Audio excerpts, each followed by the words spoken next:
ko, labis ang takot ko sa pag-aalala.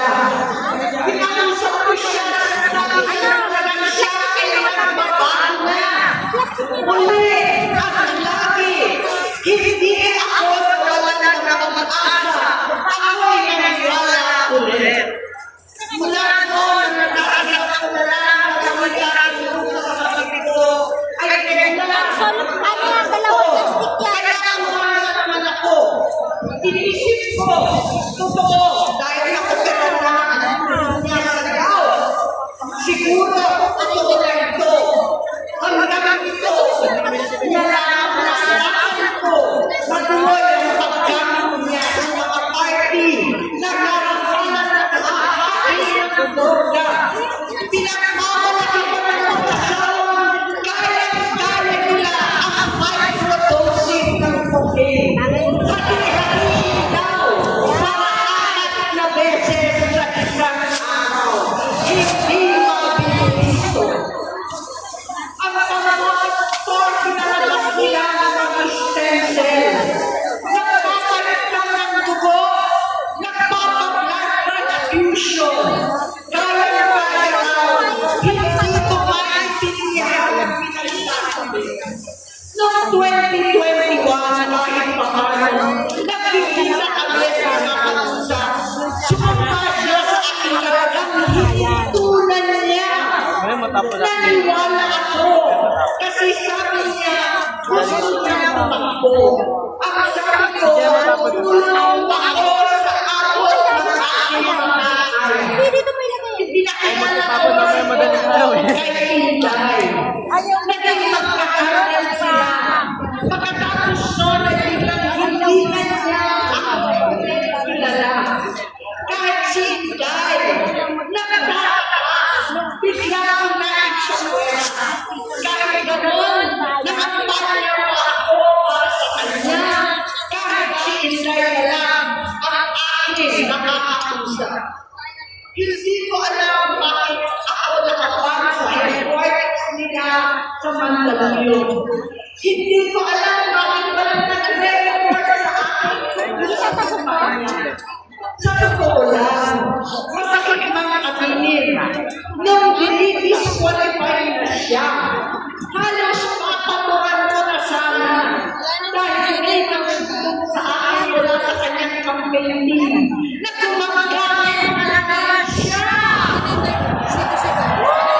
Nung sinabihan ko, siya at mga taong nasa paligid niya, nagkaisa sila ng luya ng alisin sa kampanya na ako naman ang bumuo. Sinabi nila na gusto ko na siya ay disqualified bakit ako ang pumalit. Hindi totoo yun. Iniisip ko ang kalagayan ng aking kapatid at paano siya magsisilbi kung ganyan ang kalagayan niya. Nakakating sa akin na hindi siya nulong at minsan na lamang tuwing nagpa-party. Hindi ko may maniwala bakit gusto ko maniwala at hindi mawala ng pag-asa.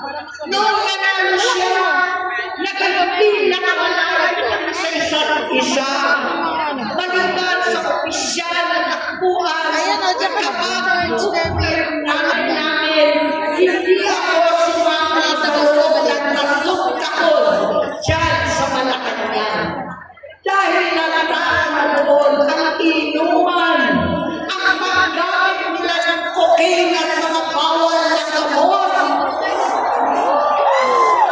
Hindi ba nila nakikita, naririnig, nakikita na siya magsalita, hindi na maintindihan kung alam na sinasabi at wala na sa sarili.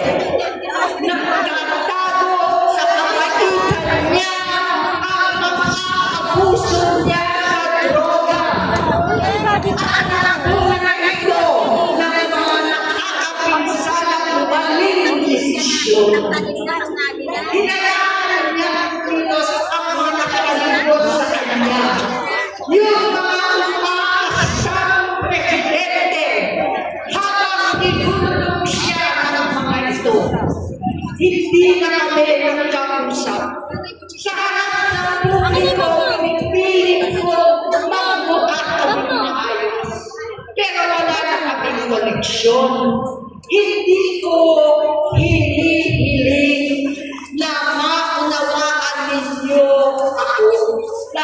kayo.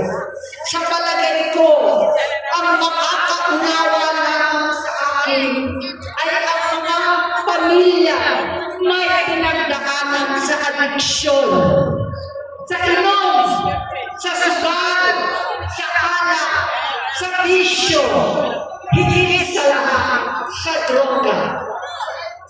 Pagkat hindi sila nakakasama, doon ang loob, ipasok sa institusyon, ipagamot, iparihab ko na yan.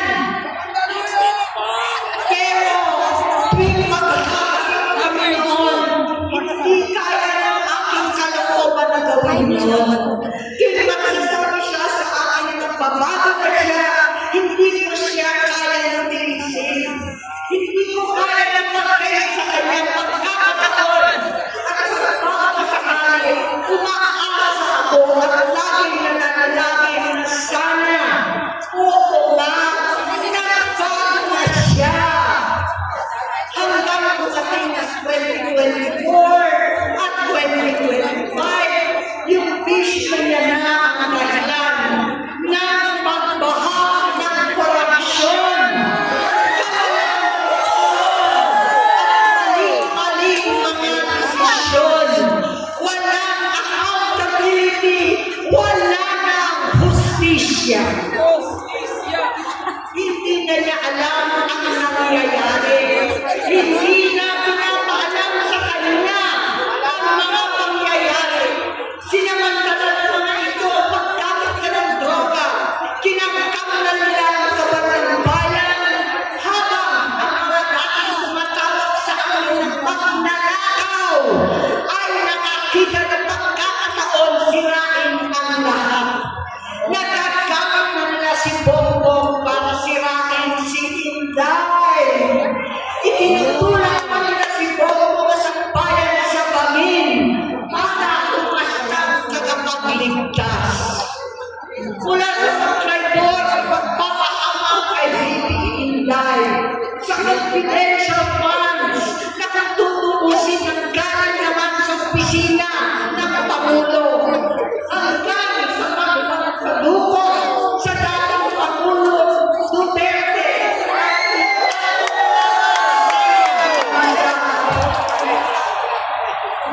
Ang kapatisan ni Bongbong ay naging kalupitan.